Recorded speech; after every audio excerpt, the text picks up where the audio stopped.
back of the rim. Garnett on the slam low. Using Curry way downtown.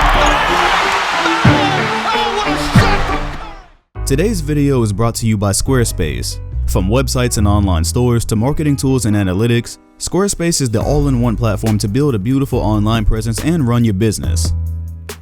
I don't think they should be running the clock down though. They're not getting quality shots doing that. They're out of their rhythm right now offensively. And to me, I think that's the way they should play. Nowitzki hooks it up, puts it in. Dirk Nowitzki makes it a 10-point game. Timeout Miami. Big things have small beginnings, and as far as the NBA draft goes, it didn't get much smaller than a skinny European kid playing overseas with no advanced internet or social media to shine a light on who he actually was in the 90s. There lies the secret of how Don Nelson and Dallas were able to completely steal Nowitzki like a sly thief in the night. Before the NBA fully trusted overseas prospects or high school kids, a future legend like Dirk was extremely easy to miss, and 7 NBA franchises did just that. Don Nelson, however, was the relatively new general manager of a Dallas franchise that was in desperate need of real direction, and this was his play. Well, it was really a family effort actually. Nelson's son that just went by Donnie had seen Dirk play in Europe and was immediately captivated by his potential. Nelson himself didn't actually pick up on it until Dirk was participating in workouts and exhibitions in Dallas and San Antonio. That's where he became convinced that, quote, he has the chance to revolutionize the game of basketball. Where did Nelson get his crystal ball from? Even with the talent that was on display, I don't think many could have predicted that this skinny kid who looked like he belonged in a boy band could change the entire game of basketball. Yet, here we are 21 years later, and in large part to Dirk. You really can't even be 7 feet tall in the NBA anymore if you can't shoot. Nelson hit the nail on the head. But as you can probably tell, it was a risky position. This draft had some really good talent in it, and most people who saw Dirk at the time believed he had good upside, just that it was far more likely he'd bust than reach that potential.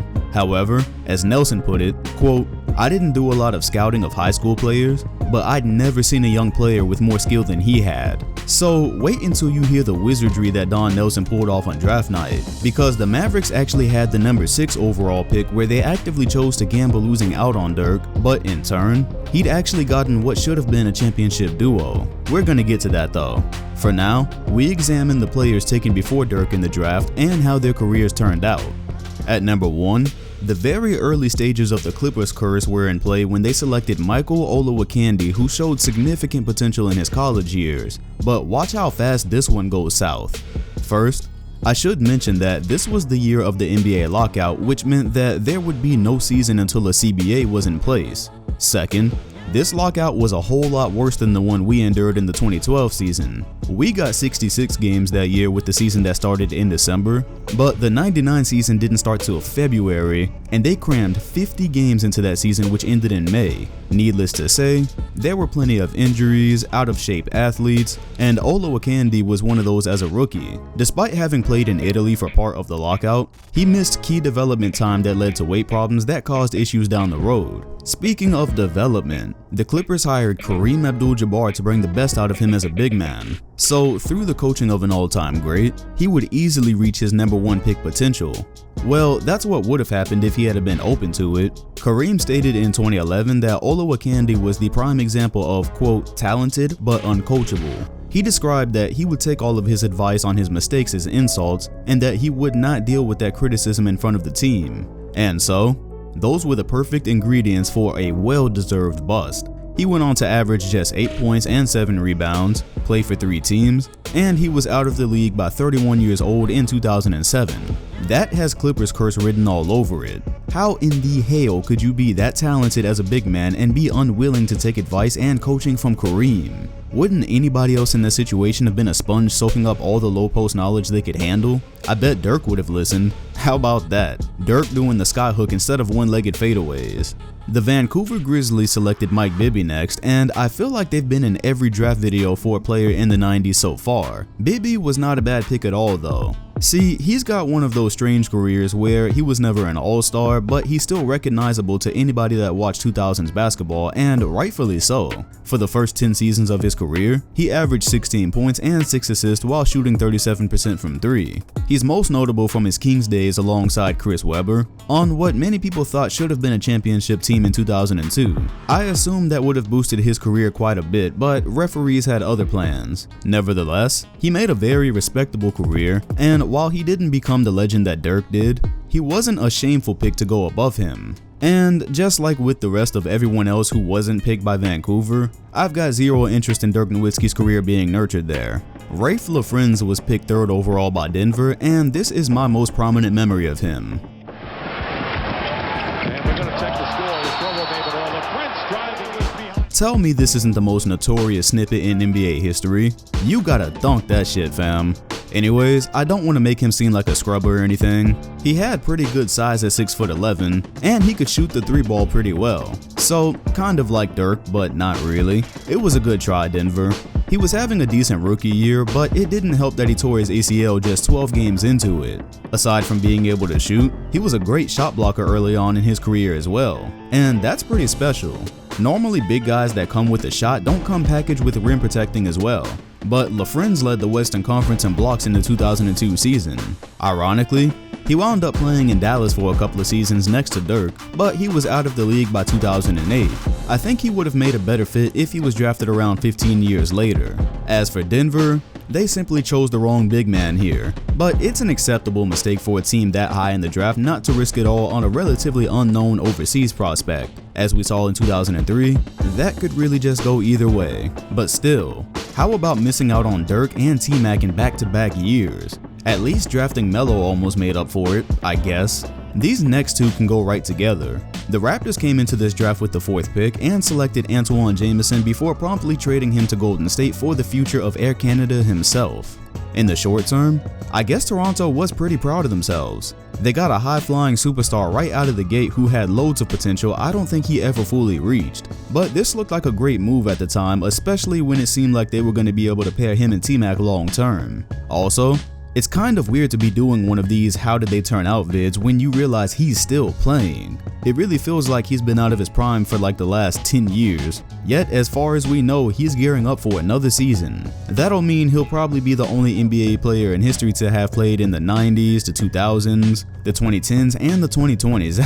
That just sounds epic. But Carter always felt like one of those players that had the potential to be the best in the league, yet it just never came all the way together. He had 7 years where he averaged around 25 points a game, but he never really came close to an NBA Finals or winning any prestigious awards. On top of that, he pretty much forced his way out of Toronto before that was even a popular move. But we're not about to be edgy here. He's getting into the Hall of Fame off the dunk contest and his appearance in Like Mike alone. And that's the end of discussion. Then there was Antwon Jameson, who had one of those Mike Bibby type careers. Only 2 All-Star appearances, but he was consistently good for many years and recognizable by most fans. People probably remember him for his scoring days next to Gilbert Arenas on the Wizards, where he was a part of a sort of big three. Like, you instantly recognized Kareem Butler, Arenas, and Jameson together, but they were not a superstar trio or anything. However, he was good at scoring, which was enough for the Cavaliers to convince themselves that they could add him in 2010 instead of Amari Stoudemire for a championship run. That didn't work out anywhere near as well as it could have, and his career basically declined from that point on until retirement.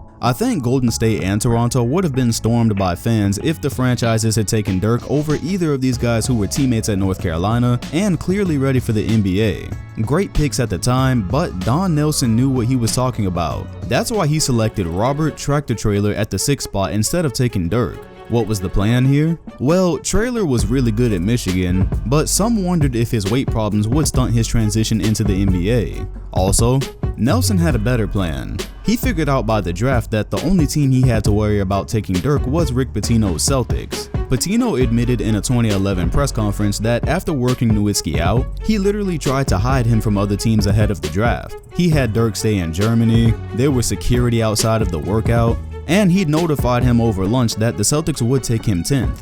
Couldn't hide him from Nelson though, who had worked out a pre-draft deal with the Bucks where they'd select Traylor and Milwaukee would select Dirk. The Mavericks saved money in that deal and also received Pat Garrity, who they'd instantly flip for Steve Nash. Excuse me for a second, is that not the realest shit to ever happen on draft night? You risk losing your guy so you can do a trade to save money with the team and then also get a piece that you use for another guy that you want that ultimately becomes a good duo. Don Nelson deserved a ring in 2011, seriously. Nash and Dirk didn't pan out long term because Mark Cuban let Nash go, but that was incredible insight on Nelson's part. So really the Mavericks took Dirk with the 6th pick. Meanwhile, the worries about Traylor's weight problems came to fruition. Traylor played just 7 seasons where he averaged 5 points and 4 rebounds. Then he tragically died of a heart attack in 2011 at age 34. There's a really cruel twist of irony in there that I won't bother to point out, so rest in peace. At the 7th spot, the Sacramento Kings selected Jason Williams, who, as you saw earlier, nearly created the best passing highlight in history. Just like Bibby, he wasn't Dirk, but not a horrible pick either. This guy gave us some of the most mind-blowing passes in NBA history and really brought that feel of street ball to the pros. His numbers were never eye-popping, he was never a star, nothing like you think from the highlights, but still, NBA history needs these guys. Didn't win a whole lot of individual awards, but probably has the greatest mixtape out there. Also, he did win a championship with the Heat in 06, so he was compensated for his contributions to our highlight reels. The Kings went on to have Chris Webber fill their power forward position and become one of the top teams of the early 2000s, and they actually traded Williams for Mike Bibby years later. Things did not turn out as bad as they could have, and obviously not as good as they could have either. And with the final pick before Dirk Nowitzki, the Philadelphia 76ers selected Larry Hughes. Oh my lord, ouch. How about the Sixers always needing help for Allen Iverson, but missing out on Kobe, McGrady, and Dirk in 3 consecutive seasons? And this one happened because of a promise. When the Sixers interviewed Hughes, Larry Brown promised him that if he was still on the board by number 8, they would take him. They honored that promise, despite having Paul Pierce written in as the number 2 prospect in the draft that year. Brown says in an interview that he didn't regret keeping his commitment, and that he felt it would have worked better if Hughes was more patient with playing time early on in his career. Instead, he became a journeyman in the league who actually was a decent scorer, which is why the Cavaliers tossed a bag his way when they couldn't get anybody else to help LeBron. Through that, Hughes became part of that infamous 07 title run team that is notorious for not having enough help for LeBron. That's probably where you know him best from. So the Sixers struck out here as Hughes was traded about halfway through his 2nd season, but Dirk was not the only one they missed out on that night. We'll get to that in a moment. The Bucks went down in history for being the team that traded Dirk on draft night, but as you now know, they never had any intentions of keeping him in the first place. He was literally just a part of a deal they'd made with Dallas before the draft. And the way they did the deal implies that they wanted Traylor all along, and they probably feared that he'd be picked before 9th, so through this deal, everybody got what they wanted. Still, it seems like a bit of a raw deal for Milwaukee to have traded Dirk and the guy that was used to get Steve Nash. That's comparable to how the Magic traded the guy that was eventually used to get Paul George. Either way, the Bucks really don't deserve the shit they get for this. They were never gonna take Dirk, and again, it was just a much different world back then. Don Nelson literally struck gold that night.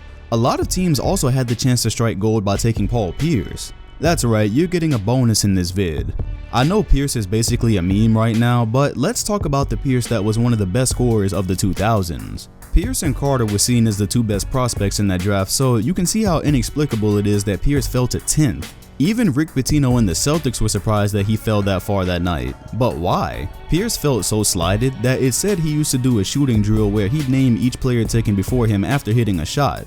The Celtics were so perplexed about why he was still on the board that they made a call to Roy Williams to ensure that he was actually healthy. Because after doing all that work to conceal Dirk only to lose him, they couldn't believe the save they were about to fall into. Well, we know the Sixers had a promise to honor, but how about the others? Honestly, I'm sorry, I don't have a straight answer for you this time. From what's out there, this is still a mystery that nobody understands any better than they did on draft night. The only nugget that really exists out there is from Nuggets at the time general manager Dan Issel, who had supposedly labeled Pierce as, quote, a little soft, and that's literally it. It's theorized that perhaps some of that gossip got to other teams, causing him to continue to slip, and then of course the Sixers knew his value, but they decided to be the nice guy that always finishes last. So that's how the Celtics were saved. Seriously, they would have locked Dirk Nowitzki up in Fort Knox if they could have before the draft. The fact that another all-time great hit slipped to them was nothing short of a blessing. A blessing like Dirk's career has been to the NBA all these years.